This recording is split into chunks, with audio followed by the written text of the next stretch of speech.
Good morning, children. Yesterday we started the poem, The Tale of Custard the Dragon. We discussed summary. It is a light-hearted, humorous poem. There is nothing serious about it. Even if one pirate comes in the scene, but still the appearance of the pirate doesn't make the whole scene serious or dangerous in any way. It is basically a light-hearted poem. We did first four stanzas. They were about Belinda, her pets' names, and why those names were given to that particular pet. It was about their appearance, especially the appearance of dragon, custard. Now let us continue. It's on page 130. See, Belinda tickled him. Him refers to the dragon, custard. So tickling is that to touch in a naughty manner. Okay, the gudgudi karna, like we can say. So Belinda tickled him. She tickled him unmerciful. Without any mercy, without any sympathy, she tickles him as if she wants to make fun of him for being a coward. Ink, Blink, and Mustard. These are her other pets. They rudely called him Percival. Percival was a king actually who was a coward, though he was a king, but he was a coward. So they called him Percival because they also think that in spite of having such a dangerous appearance, he is also very coward. And this is alliteration is allusion. Allusion. Allusion is reference to some other character or some other piece of literature. And him, when we are using him for dragon, that is the example of personification. They all sat laughing in the little red wagon at the Riolo Trullo cowardly dragon. One wagon was also mentioned in stanza 1. So they all sat in that laughing and they make fun of the dragon. Belinda giggled. Giggling is to smile. Belinda giggled till she shook the house, means she laughed a lot. And Blink said, "Wick, which is giggling for a mouse." Ink and Mustard rudely asked his ace when Custard cried for a nice safe cage. So Custard the dragon is the center of fun for all of them, including Belinda. Nobody shows any sort of mercy for him. They all make fun of him. This is the reason that he always wants to run to a safe cage. Suddenly, they heard a nasty sound. Suddenly, as they are enjoying, they heard a sound. Nasty means some unpleasant sound. And Mustard growled. Mustard growled. This is the example of onomatopoeia. And onomatopoeia is related to sound words when the pronunciation of the sound word and the sound created by the sound word are same. So Mustard growled, he made a sound, and they all looked around. Maw, cried Ink, and ooh, cried Belinda, for there was a pirate climbing in the window. Pirate is a thief, sea thief actually. So one pirate has entered their house and they all are frightened. And what do they pose themselves to be? They always pose themselves to be brave and courageous.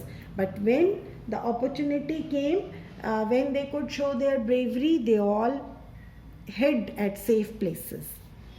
Pistol in his, now this stanza will describe the appearance of the pirate. Pistol in his left hand, pistol in his right. He is having two pistols and he held in his teeth a cutlass bright. A knife was there in his teeth. His beard was black. One leg was wood. He was lame. It was clear that the pirate meant no good. It is clear that he has not come with a good intention. He has entered the house with the intention of stealing or killing. Now look at their reaction. Belinda paled. The color of her face became yellow. She was frightened. And she cried, "Help, help." But Mustard fled Fled is the second form of flee. Flee means to run away in fear. So fled with a terrified yelp. Mustard, who poses himself to be brave, he ran. Ink trickled down to the bottom of the household. Ink also hid himself at a safe place, and little mouse Blink strategically mouse holed. Means he also hid himself inside a hole. Mouse hold, we don't have a word like this. This is an example of poetic license. Poetic license is the license which gives the liberty to poets to use those words even which do not exist in dictionary. But up jumped Custard, snorting like an engine. Snorting like an engine is an example of simile. The sound that he was creating are compared to the sounds of engine. What do they all say about Custard always? That Custard is coward. And who is proving to be brave now? Custard. So it means Custard is not proud. He is very modest, but when time demands him to be brave, he will show his bravery. But up jumped Custard, snorting like an engine, clashed his tail like irons in a dungeon, with a clatter and a clank and a jangling squam. He went at the pirate like a robin at a worm. He is compared to the bird robin, and the pirate is compared to a worm. So his attack was very, very dangerous. The pirate gaped at Belinda's dragon. Pirate was surprised at the reaction of the dragon and gulped some grog from his pocket flagon. Grog is a sort of drink. So he takes this drink in order to feel normal. He was frightened actually. He fired 2 bullets, but they did not hit, and Custard gobbled him every bit. He tried to kill the dragon, Custard. He tried 2 times, but his shot was wrong, and in the meantime Custard ate him. So Custard showed real bravery and he finished the pirate. Belinda embraced him. Belinda was very happy that with the help of this dragon they are out of trouble. She loved him. Mustard licked him. Mustard also showed his love by licking. No one mourned for his pirate victim.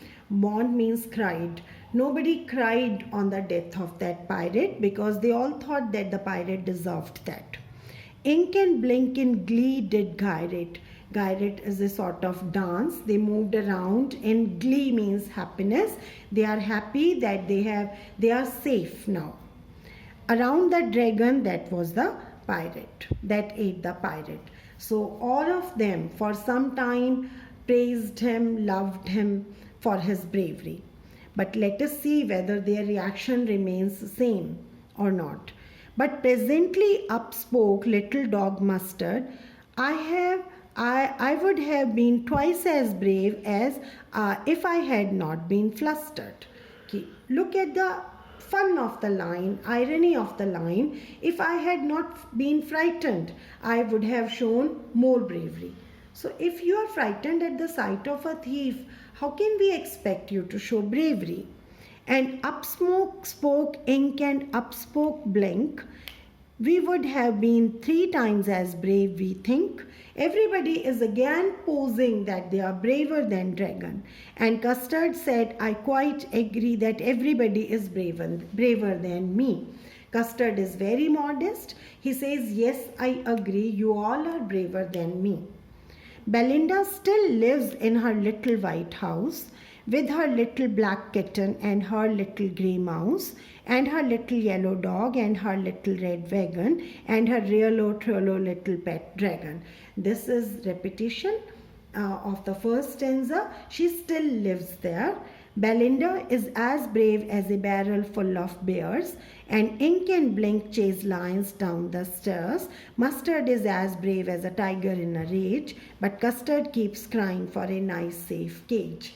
This is also repetition. It means even after the incident of the pirate, no change came in the attitude of other pets and Belinda herself towards Custard the dragon. They still pose that they are brave, they still tease him for being coward.